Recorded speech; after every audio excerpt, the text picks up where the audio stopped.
Hey guys, it's Avengers Infinity War time because I just went to go see that movie a little bit ago.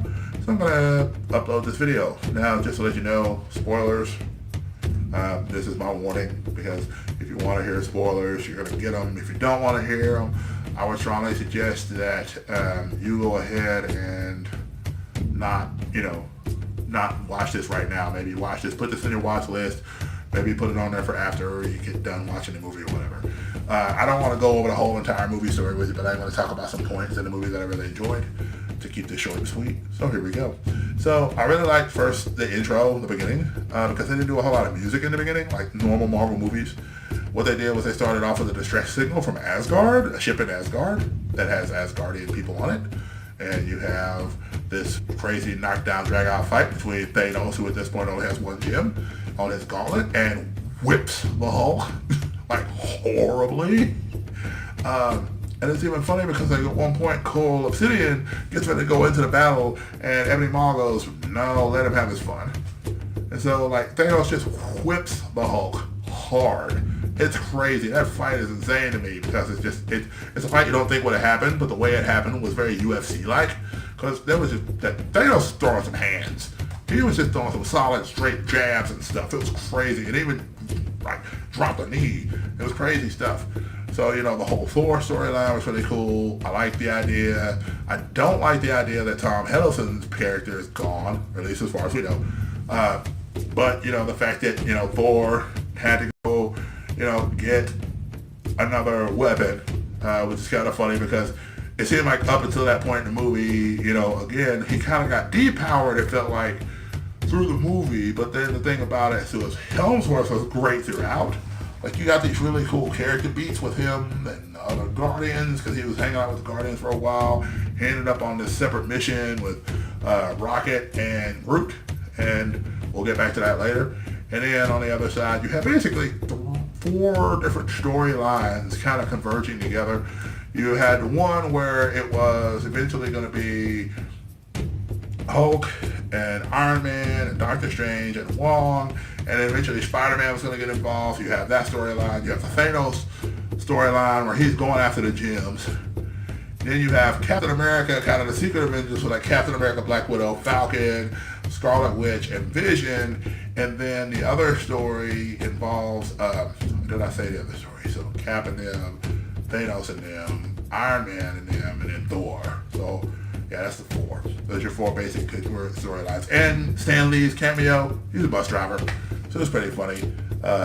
Basically says, you kids act like you've never seen a giant spaceship before. So anyway, because okay, that means he has. He's not phased by it. So, you know, Spider-Man gets involved, all these different things. I really love how the different characters interacted with each other. Like the fact that with Doctor Strange and Iron Man, you really didn't have, you really kind of had this, they didn't really respect each other at first. As time went on, they did grow to respect each other a lot. And then kind of the idea that Peter kind of shows that he actually is valuable to the Avengers. And so Tony makes the decision to officially christen him an Avenger. Literally, he does the shoulder to shoulder and says, you're now an Avenger. And so it's kind of cool how that works out. You have this whole weird dynamic with Bruce not being able to turn back into the Hulk, but Hulk telling him no for some reason. I'm not sure why it is, which I'm sure we'll find that out more in Avengers 4. Which is the whole thing in and of itself. You have this dynamic with, like I said, you have Thor and Rocket. You know, Rocket at one point is kind of going, well, I guess I need to act like the captain. You know, and he goes and talks to Thor. He's like, you know, what if this doesn't work? What if you don't kill Thanos? What if you end up dying? And he's like, well, it'll be a worthwhile death. You know, and he's like, yeah, but, you know, if your idea doesn't work, what are you going to do? And it's just like, I'll figure it out. You know, all my family's dead. You know, Hemdall got killed, like straight up killed. Loki ends up getting killed. All the Asgardians on the ship end up getting killed. So he's literally the only Asgardian left as of right now. And so he's going through this kind of venge thing. And then, you know, at the same time, you know, his storyline continues on and that he makes the Bringer, I believe Stormbreaker. He ends up getting the Stormbreaker weapon, which is like this giant axe. And it harnesses his power, which helps him control it or whatever. It's kind of interesting that Mjolnir did the same thing. So I'm understanding why he needed another weapon if he was the god of thunder, but that really didn't rewrite Ragnarok. It just makes it another story they have to do. I kind of thought that was one of the only weak points of the whole movie, is that you built Thor up to be this powerful person without the need of a weapon. Then he spends half the movie getting a weapon casted. So, but that's that caper that eventually brings everybody together. And then you've got the Captain America dynamic with like War Machine, and the Nat and Bruce thing is briefly explored. You got Tony and Gwyneth Paltrow's character briefly exploring their relationship. You got all these relationships that are really working together, and then you end up in Wakanda, and you've got the Guardians, and you've got on the other side you've got Gamora and her relationship with Thanos. You've got Gamora and her relationship with Star-Lord. You've got at this point Titan, his whole thesis is, I'm going to destroy half of the universe when I get this going together. I'm going to destroy half of it, because I've seen places where resources run out and there are too many mouths to feed, and so I have to deal with them all. That's the way I'm going to deal with it. I'm going to wipe out half of the population. Deal with it, because we want to make sure this population survives. And his relationship with Gamora is interesting, because you find out he, in his own weird way, he really does love her. We get a very interesting cameo from the Red Skull. Remember him from Captain America with the first Avenger? Yeah, he shows up in this movie. He ends up guiding Thanos to the Soul Gem, which is the gem we had not seen in the films prior. And Gamora ends up getting killed for that. So, you can kind of tell the body count in this movie is very high. Because, and I'm not trying to laugh at it from a laugh, it just messed with me watching this film. So by the time you get near the end of the movie, you've basically got, two major stories, because eventually Cap and Cap and Black Widow and all these different people come to Wakanda, because they're trying to figure out how to separate the gem from Vision so that they can destroy the gem but keep Vision intact as much as they can. Well, they go through this whole thing. Shuri, of course, scans him. She's all like, well, I'll have to have time to take the gem off of him. And they're like, okay, Scarlet Witch, as soon as she gets that done, blast that thing, murk it, destroy it. Then the attack on Wakanda happens. You've got one of the kids of Thanos that ends up getting wiped out due to the fight with Spider-Man and Iron Man.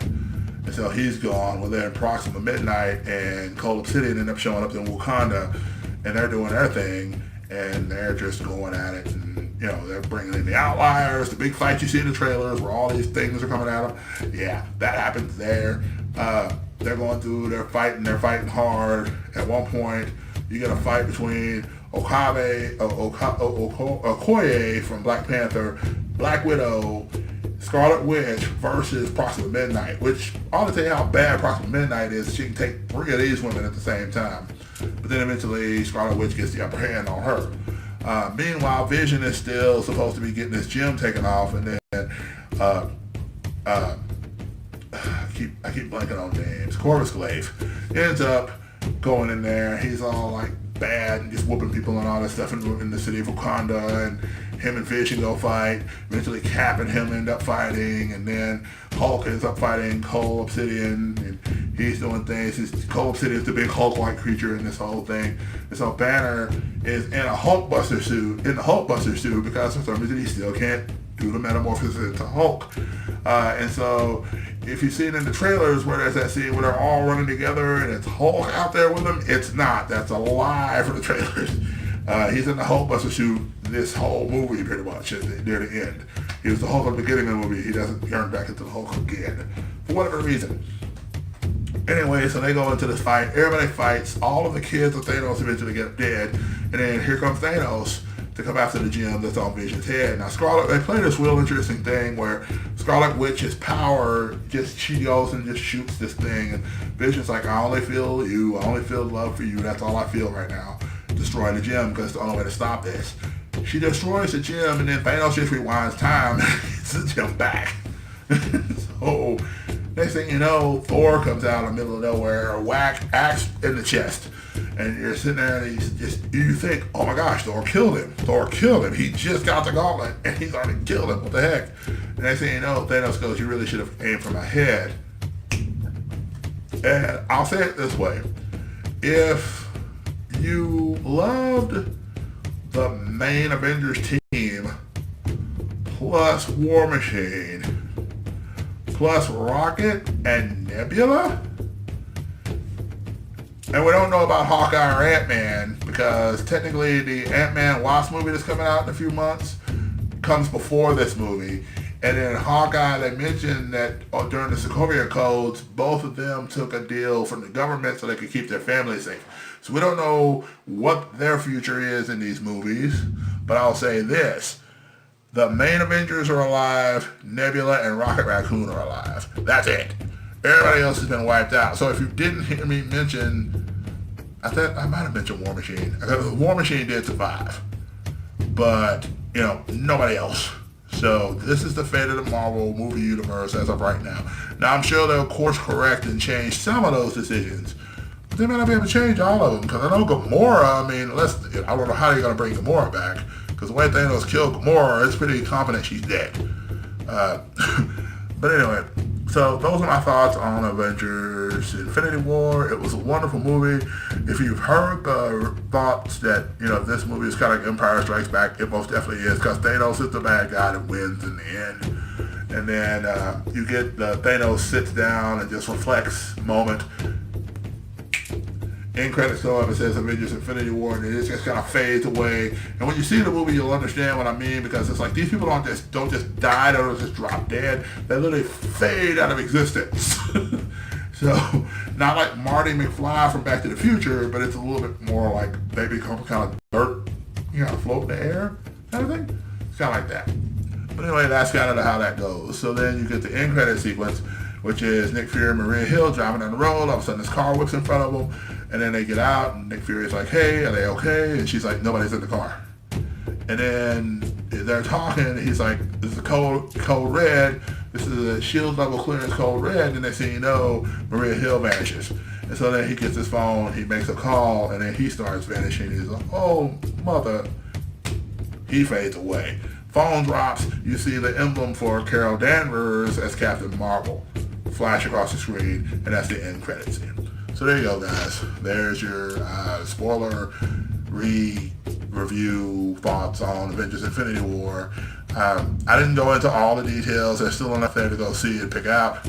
And please go check it out. If you haven't had a chance yet, go do that. I greatly appreciate it. I'm sure the people at Marvel would too. And the people at Disney would as well. So it's a great movie. It really wrapped up the last 10 years worth of films in its own ways. Every one of the movies, there were reference points from Iron Man all the way through to Black Panther. And every movie in between except for Ant-Man, because like I said, he wasn't in the movie.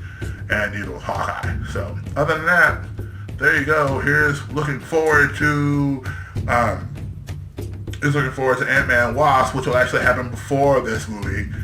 And then here's looking to Captain Marvel, and then Avengers 4, whatever the name of it is. So anyway, guys, as always, love you. Keep on doing what you're doing. Write down in the comments below. I'd greatly like to hear from you. And above all else, guys, be blessed, be a blessing to somebody.